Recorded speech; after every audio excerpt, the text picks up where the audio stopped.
Hello, everyone, and welcome to the Process Podcast. Mr. Carmichael. Mr. Haynes. How are you doing today? Great, thank you. How are you? Good, thank you. What's been happening? What has been happening in this fine Wednesday? Pretty busy. I had some coaching this morning. I also had some filming this afternoon. We also trained at team training at 10:30. Had some coffee outside in the sun. And yeah. Did you have a good session? I had a great session. Tweaked my shoulder a wee bit, but it's feeling better now. Good. Glad to hear it, mate. How's your day been? My day has been very good. It's been Very well good. And it's a good one. What's been happening? Out of the ordinary. It's been busy as well. It has been busy. Actually, just a quick side tangent. So when myself and Cam and my partner finish every day, we ask each other how our day was. And I had noticed we were both very quick to say it was busy. I'm trying now not to say my day was busy. Reason being, number one, busyness is a choice, and I choose to be busy. And sometimes I think in the way that we say it's been busy, it almost makes it sound like almost like with a victim a little bit, and like it's life like a is really hard. hardship. Exactly. Yeah, it's a hardship. Where it's something I totally choose to do. Yeah. And also, it's not really a descriptive word for what your day has been like. That's not what we're asking for. Otherwise, the question would be, did you have a busy day or not? Yeah. You know what I mean? We want to know those details. Yeah, exactly. Exactly. So anyway, that's something I'm trying to catch myself out on, and I notice that I do it quite a bit. Actually, you just called me out as well, because every time you ask me, I always say, "Oh, you're very busy." Yeah. Yeah. Well, we'll hold each other to higher standards. Let's do it. But no, it's been a good day, and I'm excited to be on here with you, my friend, because we are talking something about something that is very much related to you, which is we're talking about the build program. And in this conversation, I'd love to dig into what the build program is, where it all started, and something that's changed very recently is when we did a big restructuring of the business, you basically took over build in its entirety. When I say entirety, like beyond just writing the program.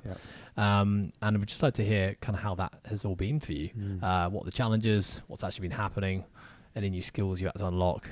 And yeah, we'll finish by talking about what the future of the build program is. Nice, looking forward to it. So I think, Liam, let's start by actually, because I know we talk about build a lot, and you're on this podcast a lot, and I think a lot of people in the social media sphere know that you have an association with build. But what actually is the build program? Yeah, so like basically in a nutshell, what's an online training program?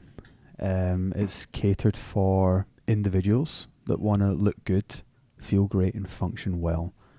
Now, when we say that encompasses a lot of different things. In terms of, I'm sure we're going to actually dig into what those means, but talking about the actual program itself, well, it is an online program, and it runs 5 days a week. Okay, we train on a Monday, Tuesday, Wednesday's a rest day, Thursday, Friday, Saturday. Yeah. And I was like, okay, where are we going from there? And what's going up next? Can I ask you the slogan? Look good, feel great, function well. Yeah. How did you come up with that? Something that just really resonated with myself. I think that's when I think about my own style of training. That's what I want to get out. Like, that's my intentions when I'm going in and I'm moving my body and I'm training. That's the stuff that I'm starting to think about. So I feel like that's kind of where you started it in the coaching space, I should say, not necessarily where fitness started for you, but since being a coach, certainly when you applied for a job with us, and I was having a look around your Instagram profile to see what kind of content you were posting, that was a vibe I got very much from you.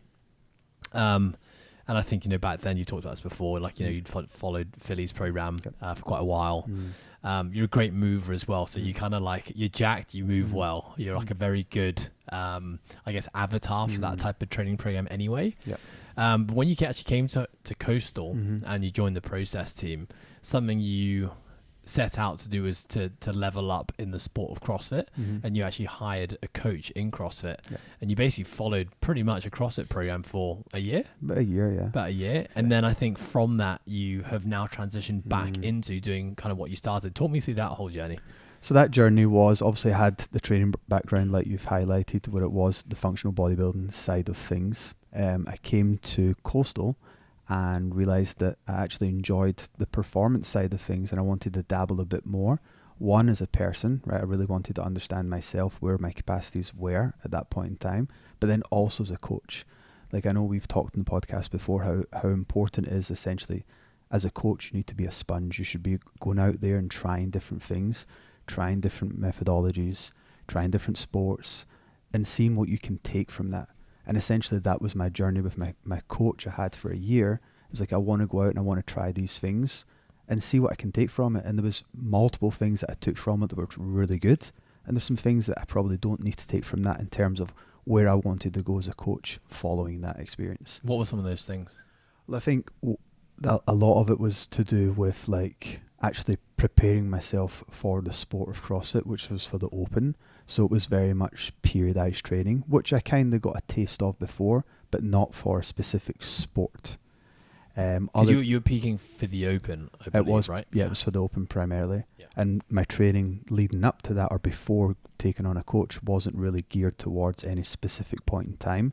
It was just generalized training. I just wanted to feel good all year round.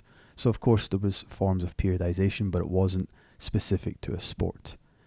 Other good things that I took from it was a lot of like Olympic lifting. So a lot of like breakdown and ollie lifts, how to progress that, volume, intensity, etc. Also took a lot of gymnastics elements from that as well, because that's the sport of CrossFit essentially, right? There's ollie lifting, there's mixed modal, and there's a lot of gymnastics elements. So there's a lot of like lifting under fatigue, etc. So these are things and cool concepts and different types of workouts that I've took and I've put in my bank, right, to then use going forward as a coach. Can I ask, when you finished that year, and I think you'd actually signed up for a year's program with this guy. I think it was like a 12-month commitment. 12 months, yeah. And I remember as you getting towards the end of that 12 months, you basically made that decision that you're probably not going to continue with this coach. How did you move then from, following a CrossFit regimen, with CrossFit goals, to then making the decision to now move back towards what you're currently doing now, which is that you follow the build program essentially? Yeah, correct. Yeah. So I think it was just like going back to like what were my goals and what I wanted to do going forward. Like don't get me wrong, that year was great. And as I said, I took a lot of positive experiences from it. But could I see myself doing that for the next 15 years? Probably not. So it was like, okay, what do I want to do going forward? So it's okay, let's take those experiences. And I just really sat down with myself and put my ego aside sometimes, right? And just like, okay, where is it you want to go and what is it you want to do? What part of your ego is pulling you to CrossFit? I mean, when I've talked about this before, but when I first came to Coastal, it was like, it is quite a performance driven place because we're all kind of prepping for the Open, even within our team training. So there was ego involved there in terms of I thought that other people wouldn't respect me as a coach because I wasn't doing CrossFit or I wasn't good at CrossFit. And that's not the case whatsoever. And it's took me as a coach a good couple of years of having that battle back and forth. And essentially what you're doing is you're just creating a story in your head. And you're thinking about what other people's perception of you are.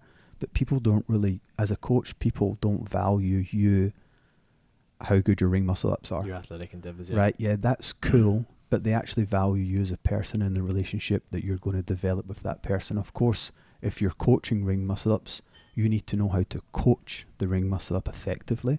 But they don't really care about your 30 ring muscle ups for time. Yeah. Right? I wanted just to add something to that is that if you are a coach and you are able to execute the movements with a high degree of efficiency, or you're going through the journey of learning it, it does give you, I think, an advantage because you're walking that same journey that your client's going through, and you can then empathize, with that individual because you know what they're going through, and I think that's why. I think I'm very fortunate to have come into the sport and not have any of the skills really, and had to have learned all of them, because that enabled me to have some really great coaching skills and toolboxes to help other people, versus the person who comes into the sport and can do everything already. They don't have to kind of endure the hardship and figure out ways to make things happen. So I think it's really important to say that it can be an advantage to yourself, but it doesn't need to. I think coaches in general place way too much attachment or worth and value, that's right, on having to be a good athlete to be a great coach.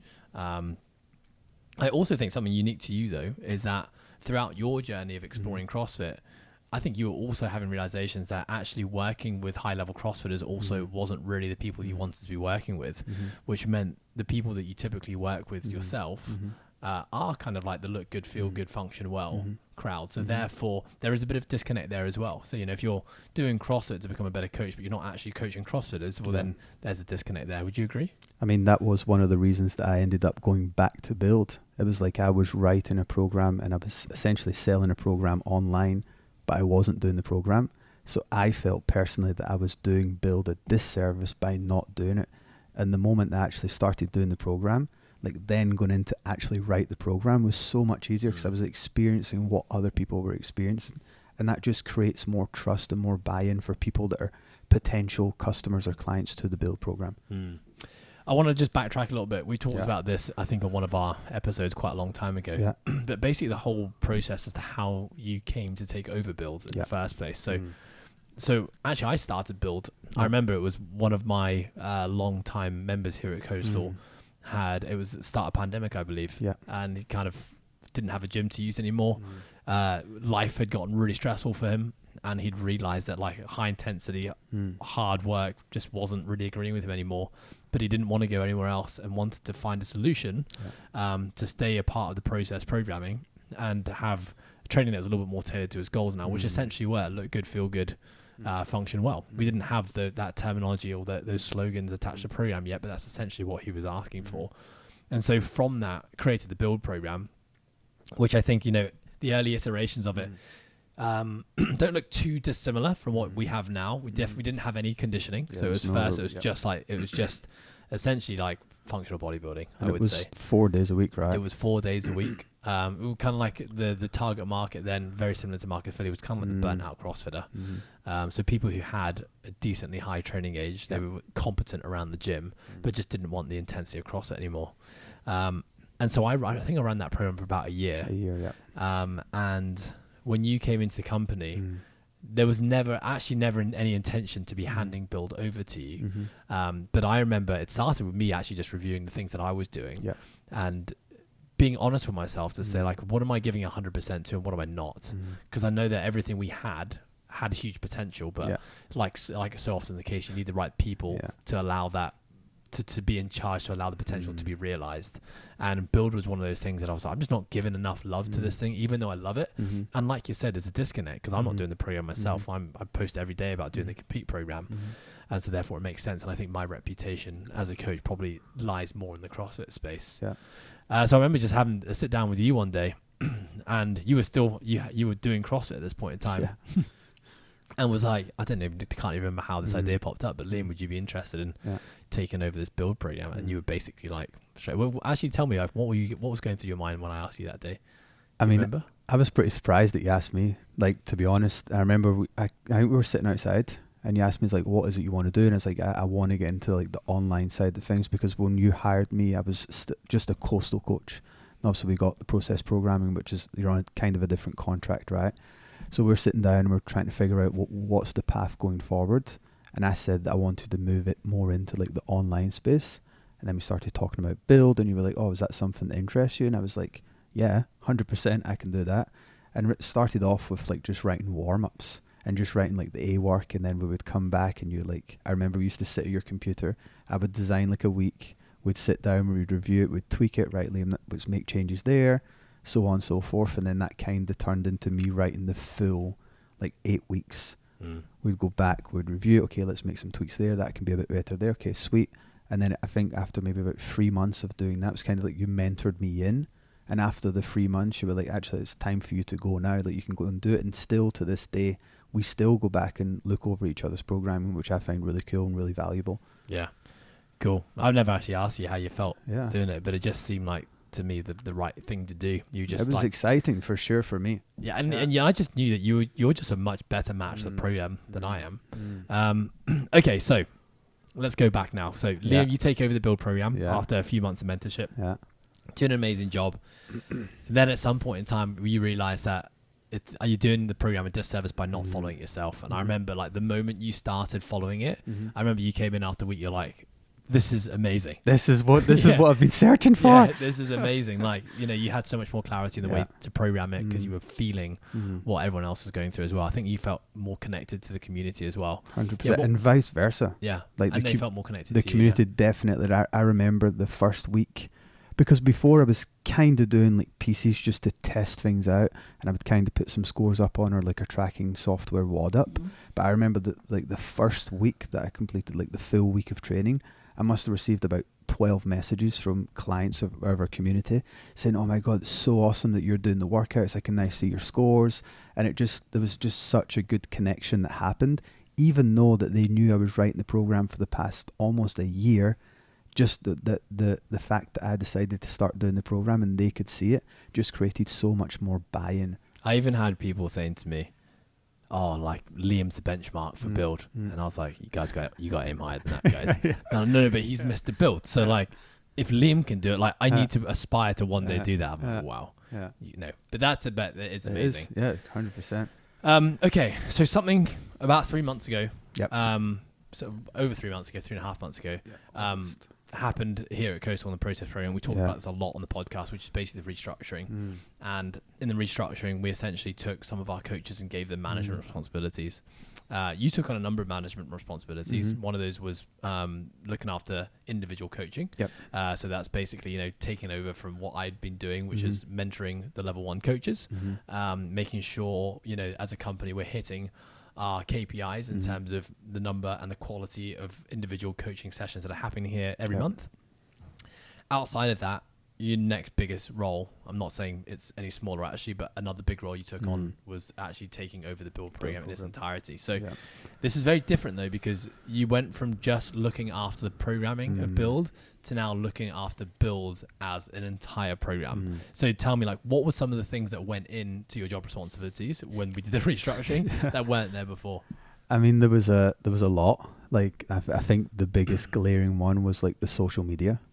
Apart from that, it was also like finances. Like I knew how many people were on the program, but I didn't really know much about the back end in terms of how much people were actually paying, how many people are churning each month, etc. So that was kind of eye-opening, which also it gave me that responsibility, but then also gave me a lot more buy-in at the same time as well, because I now knew that was my responsibility. But I mean, just talking about the social media, like I've got my own personal page on Instagram, but I've never had to run like essentially a new business on Instagram. Like, we completely rebranded build. Like, we went change of color scheme, we went change of logos, we went change of message. You're skipping a step, because we didn't get there for a while. That was something. I'm getting excited. Sorry guys, getting excited. Yeah. We'll stick with the job responsibility. With the job responsibility. So managing social media, finances, and they were the marketing the program, leveling up like what we're actually offering to our clients. Making sure we're always stepping up our game in terms of the value that we're providing. Something like longer term for you is like building a build team. Hosting events. You held a build seminar. What else? I think building the build team was like something new to me. Like, even just talking about the whole restructuring of the company, I now moved into a more leadership role. So there was KPIs and people that essentially I was looking after, and I had to mentor and guide in their own journey. So that was like our level 1 coaches. That was obviously a big change in my role. But talking about build, it was then, okay, right, we want you're good at what you do now, but you can't do everything, right? You're essentially a one-man band. So let's try and find people that align with build. And the number one person that came to all our minds was Coach Babs. She was actually just here in Hong Kong last week. It was actually the first time I'd met her. So like, just putting that into perspective, I've known Babs for over 2 years now, and we've talked every single week on Zoom, but I'd never met her in person. So she came to Hong Kong last week, and I finally met her in person. That's mad. It's weird, right? Mad. So crazy. You guys are such a good team, though. Yeah, but it's when we met each other, it was as if there wasn't, sometimes it's a bit awkward if you've just been talking on Zoom. There was none of that, so it was cool. Yeah. So the basic build team is now yourself and Babs. Correct. But I want to kind of let you into like my mind when it came to restructuring the business, because we basically had to do what we did for you with everyone. And that is a process, an arduous process, but essentially looking at each person, what skill sets do they have, and how can we pair those skill sets with the things they love doing and they're good at, and make this a job for them. Now, for many people like yourself, like you suddenly, overnight had a whole bunch of new job responsibilities, a lot of which you'd never done before. And, as a company, we were obviously taking a massive risk on so many people, because we were like, and I think, going fast forward now 3.5 months, you really took every job responsibility under the build program and just executed. If there are things you didn't know how to do, you went out and found a way to do it. And I think now you're doing an amazing job, and you've kind of got this new skill set of, I guess, like building a brand from the ground up, which is really cool. But, you know, to be realistic and to share, you know, what it was like for some of the other members of the team, it wasn't that easy. People took on things like marketing jobs and really struggled with it and still struggle with it now. So I think we were kind of lucky, you know, in the things that we gave to you, you were able to take it all in your stride and do a really good job with. Let's talk about the rebranding build, because the rebranding build didn't happen immediately after the restructuring. It was probably about a month and a half after. I remember we were sat in this office and we just had this kind of brainstorming session. I think you guys, I walked into a meeting and we were spitting out words and you're like, what is going on here? And I remember just coming in, just throwing out my 2 cents, because it was something I'd just been thinking about. I think it's something you and Izzy had said that sparked something in my head, which was just like, build has to be its own thing. It can't be a part of the process anymore. So let's talk about that. So essentially, like, taking on this new role, like, of course I had to write the program, but I had to take care of now, like, finances. Like, we had KPIs that we had to meet, essentially. So we sat down, and after a month and a half, we realized, like, build has got has still got so much potential, but we just weren't reaching the right people.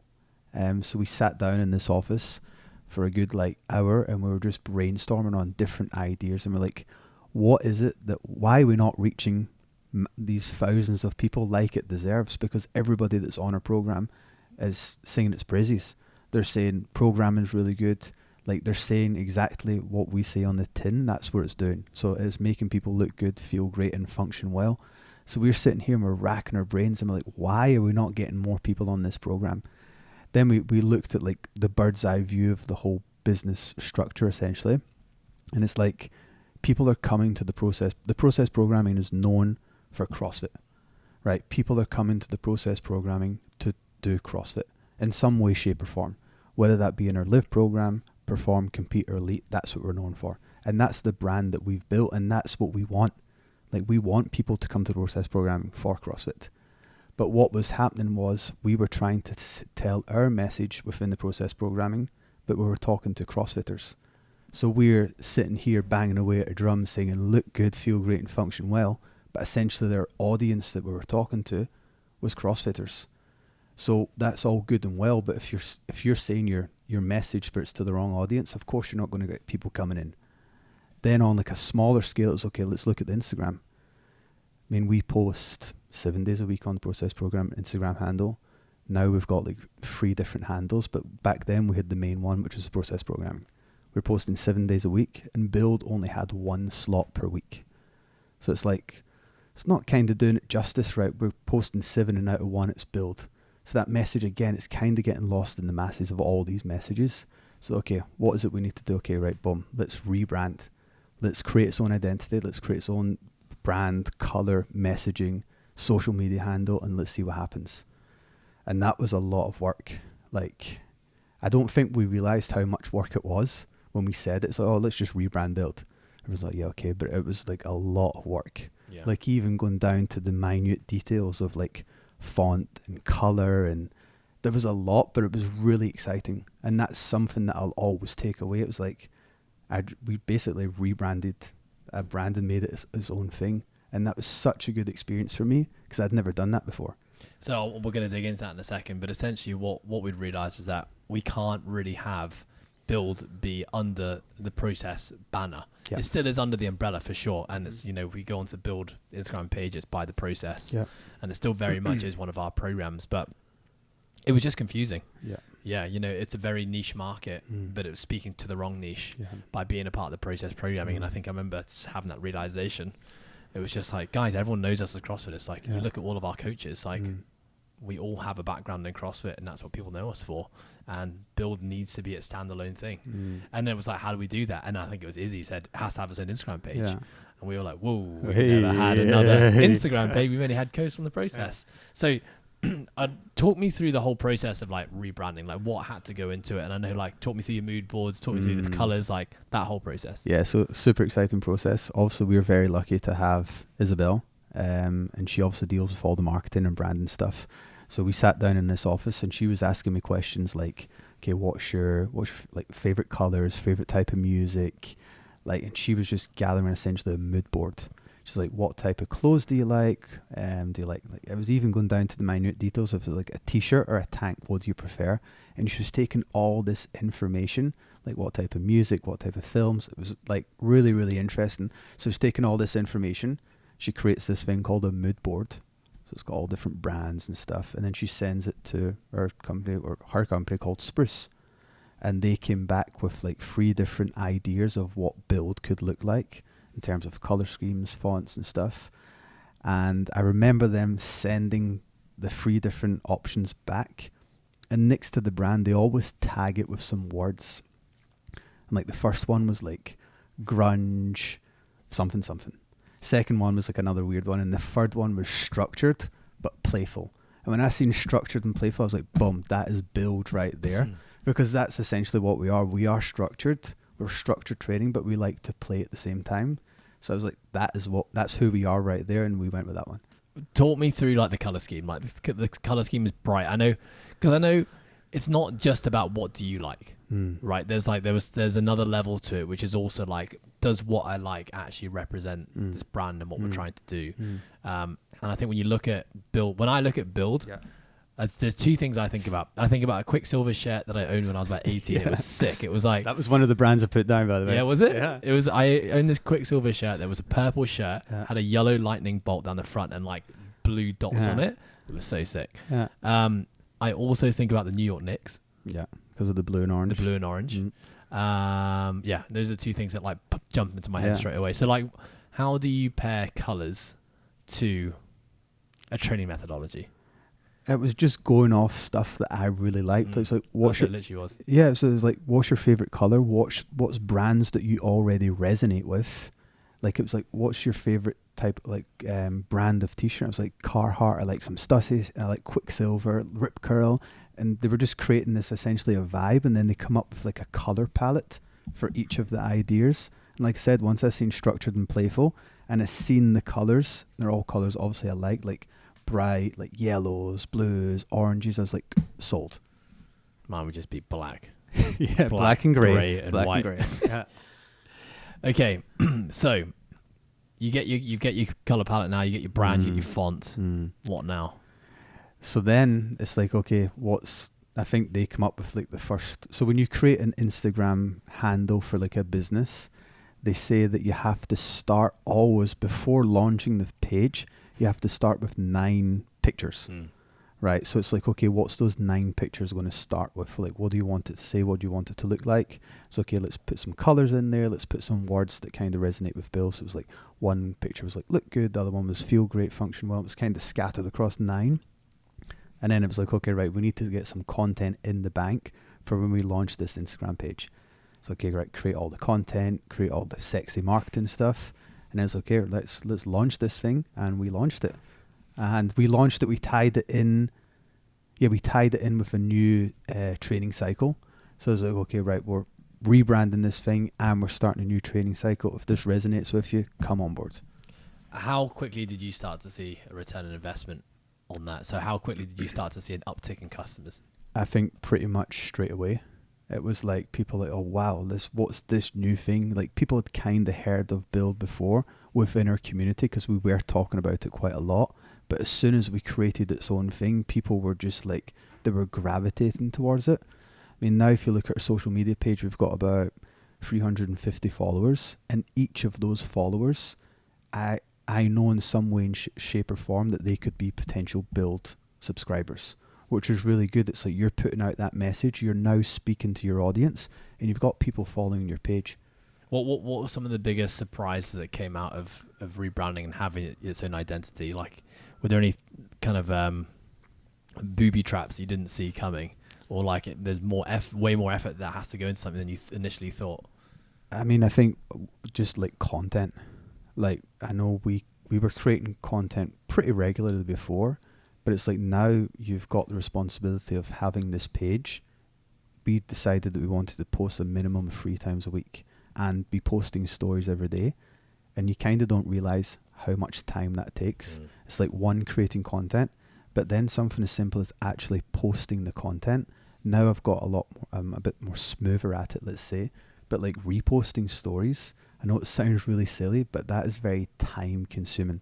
Like every night I spend at least 40 to 45 minutes just resharing people, like things that people have tagged us in. So it's very time consuming, which I didn't expect. Has the growth of Build been a smooth trajectory since doing the rebrand? I think that we had a huge uptake when we first rebranded. I think kind of now we've plateaued a wee bit. So it's now, right, okay, we had this growth.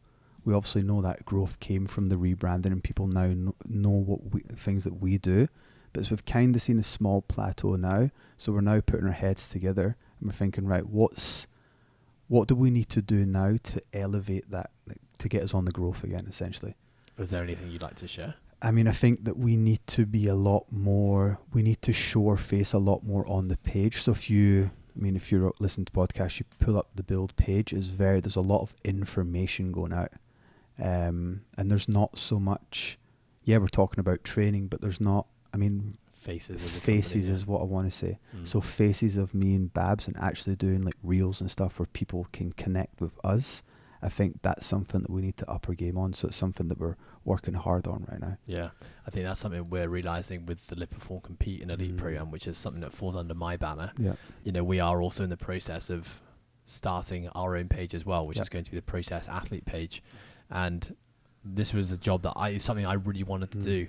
And when I started brainstorming, and basically we didn't need to rebrand it because we kind of got the brand there already, but just essentially having a page solely for people who have an interest in CrossFit and the process programming. And I literally I spent a couple of weeks just mapping it all out. And when it came to actually execute, I realized I just didn't have the time. I'm like, this is going to be a full-time job and I want to do this well. And I just had to be honest with Izzy. I was like, I actually just don't have time for this. And she kind of said, like, I knew you wouldn't have time. Told you so. Yeah, exactly.